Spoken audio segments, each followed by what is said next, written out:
আজ একটু হবে? কোথায় কখন কবে?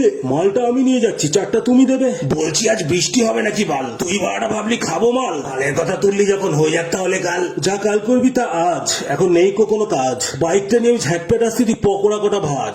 মাল খাবো না কিন্তু দেশি, ওতে নেশা হয়ে যায় বেশি। ওলমক তুই নিয়ে আয়, হালকা চালিয়ে দেবো এসি। নিয়ে আয় মানে কি আবার? দোকান কি আমার বাবার? খরচা যেটা হবে সেটা ইকুয়াল হবে সবার। আরে দিয়ে দে না যা লাগে, আমি দেবো যা পড়বে ভাগে। এসব কথা না ভেবে তুই মালটা তো নে আগে। মালের পয়সা পরে পৌঁছে দেবো ঘরে, এসব কথা শুনিয়ে আমাকে বোকা বানাস না ওরে। টাকা দিবি ক্যাশ, দিয়ে করবি অ্যাশ, এটাই আমার শেষ কথা, বলে দিলাম ব্যাস। ভরসা করিস না মোটে, চড় খেলাতে হয় ঠোঁটে। পকোড়াটা করে আমি একাই খাবো আঙুল চেটে চেটে। ওই দেখো রাগ করে, সব কথা কেউ ধরে? কতটা কি মাল নেবো সেটা বল চুপ করে। 500 নে একটা, সঙ্গে নে ছোলা, দেখে নিস যেন থাকে সিল টানা খোলা। চিটিং বাজে দেশ ছেয়ে গেছে তো যায় না কো বলা। এই স্টার্ট দিলাম ওলা, তুই দরজা রাখ খোলা। ফ্রিজে তো ঠান্ডা জল আছে তো তোলা? সব আছে, তুই আয় না বোকা ভোলা।